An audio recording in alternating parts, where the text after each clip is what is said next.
And our third special guest, very long-time real estate agent, Charlotte Laws with Berkshire Hathaway Home Services California Properties. Welcome, Charlotte. How long have you been an agent?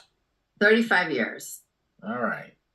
So with this proposed NAR settlement, what's your initial reaction and how do you think you'll be handling your business going forward? Well, I think it's a really disastrous situation for buyers, for sellers, and for buyer agents.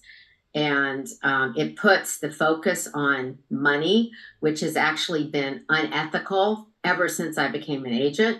It was always where you don't talk about commission. That is not, you don't put that in the forefront because you don't want to blow the deal over it. So it was always like you put the client first. And that's what all of us did. I mean, I've always put the client first. I barely even look at the commission. I just kind of see it in the MLS, just put it in the back of my mind. I don't figure it out until the close of escrow because I think it's bad luck to do that. And, it's all focusing on the client. So we're not supposed to bring that into the mix. Now, all of a sudden, it's all about commission. It's completely changed. So now the buyer broker agreement, for example, because our company has had training on this, we have to write down every property with the commission amount. And every time we show a house, the client has to initial next to the commission. I mean, all of a sudden it's all about commission. So it's, that would be considered unethical before. So I think it's a real problem. And also, I've always been an agent, very full service. I mean, I really put a lot of attention on my clients, and I will preview before I show one property. So I'll go up and see 70 properties before I show the first one. I look for sale by owners. I look for people who are just in a neighborhood that my client wants, who might want to sell. Maybe they had their house on the market 5 years prior and then it never sold. And I contact them and I say, have somebody for this neighborhood. So I put a lot of effort in. Now, all of a sudden, I won't be able to even see if they're offering commission. It could be zero. It could be a flat fee of $1,000. I wouldn't want to show that because it's not fair for me to spend possibly a year and a half working for a buyer, 800 hours, hundreds of properties, writing offers on various properties, and then to be forced to show a property where I get zero commission. That's not even minimum wage. So now I have to contact the listing agent, say, what is your commission? Send me a form, signed saying you're going to pay that commission. I have to do all this up front. So it makes my job way harder. I also have to document every single time I talk to the client, every property I go to, because in the buyer broker agreement, I don't think it's even really going to be enforced. I think that a buyer could sign it away, and the brokerage, if the buyer decided they did not want to pay the agent and say the seller is not offering commission, I don't think the brokerages are going to go after the buyer because they're going to say that's bad PR. Sorry, we're sorry, little agent, you spent 800 hours on this buyer. You spent, a year and a half with them. You wrote 10 offers that didn't get accepted because the buyer didn't want to go up in price. I know you were in escrow once and the buyer backed out due to the condition of the home. Too bad. You're not going to get paid. I think it's very, very bad. And it's going to up the prices for buyers. The market is either going to stay the same or go up. It's not going to make it more affordable. And the reason is because the commission is not baked into the price currently. It's irrelevant to the appraiser. It's irrelevant to the comparables. So when someone's buying a house, the commission, the escrow cost, the title cost, the lender fees, it has nothing to do with the appraisal. The appraiser is looking at comparables. And then what happens if the buyer agent brings an offer or wants to bring an offer and the seller is not offering commission? Now, all of a sudden, that has to be tacked on. So now, all of a sudden, the price has to be raised above where it would have been before. And now the buyer has to pay additional money in order to purchase that property, which means it's going to be higher than the comps of the neighborhood, most likely. And then the reason why it still could close escrow is because today, the market, at least in Los Angeles, is very, very good. It's everything is multiple offers, 15 offers, etc. So what buyers have been doing for quite a while is removing their appraisal contingency. And they've been saying, okay, I'll just cover, if it doesn't appraise, I'll just pay the difference. So they'll remove that contingency, which means now you've got a higher comp in the neighborhood because you had to tack all that commission on top of it.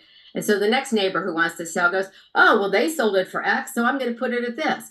And so then they get an offer. And again, if they're not offering commission to the buyer agent, that get tacked on. Oh, now the prices are even higher. So it's certainly not going to help affordability for buyers.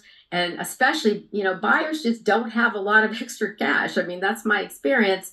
The only ones who are going to be okay with paying a buyer agent are the investors. The flippers, they don't mind. They totally understand the value of an agent. They don't mind at all. But the other people are like barely making it to get their loan, to buy the property.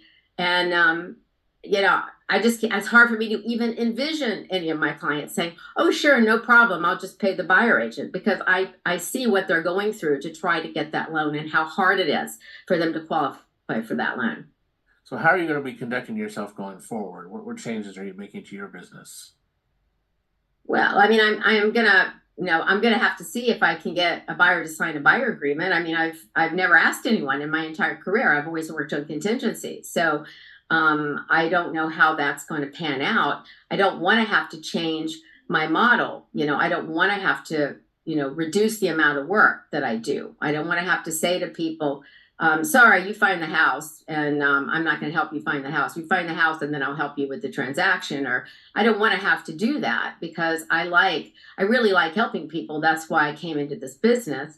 And it's very distressing to think that now I have to focus all on commission. I mean, it's something that it's hard for me to even envision myself doing that, because for example, I was a local politician here in Los Angeles and thought about, gee, I'd love to go to Sacramento and be an assembly person. But the problem is that I had to start fundraising. And I went through various courses for candidates, and they said, that's the main thing. It's all about fundraising, which it wasn't when I had my little local position. You didn't have to do that.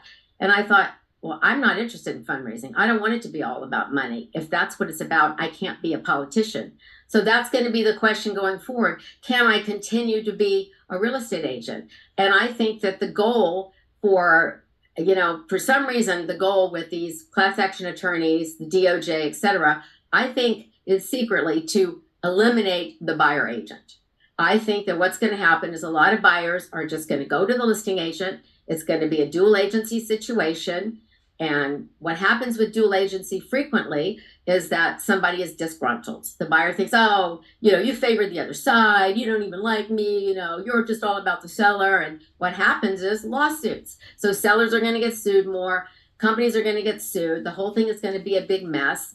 8 states currently don't even allow dual agency. So I don't know what Florida and Texas and the states that don't allow it, I don't know what they're going to do.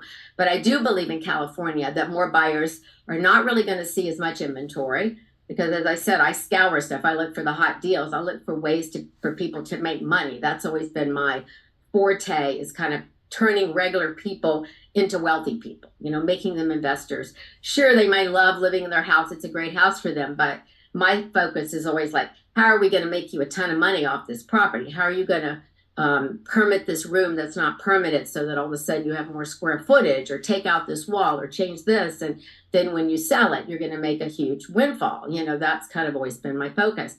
So I don't know if buyer agents are going to be around. I mean, I probably will focus more on listings. Yeah, I'll probably get more double-ended. I'm actually very good at being a dual agent and being impartial. I've never had complaints about it, but I have certainly heard that a lot of agents have trouble doing that in a way that seems impartial. So I just envision that the whole thing is going to be a mess. And, all these years I've been an agent, it started off more like buyer beware. I think that's kind of what we're going back to, is like, well, Mr. Buyer, we don't really care about you. Buyer beware, And I think that that's a bad idea. And I like the way the system has been fine-tuned over all these decades. I mean, it's like tweaks here and tweaks there. And this, it's like this finely oiled machine, which is good for buyers and good for sellers and good for agents and fair. And, everything is, transparent.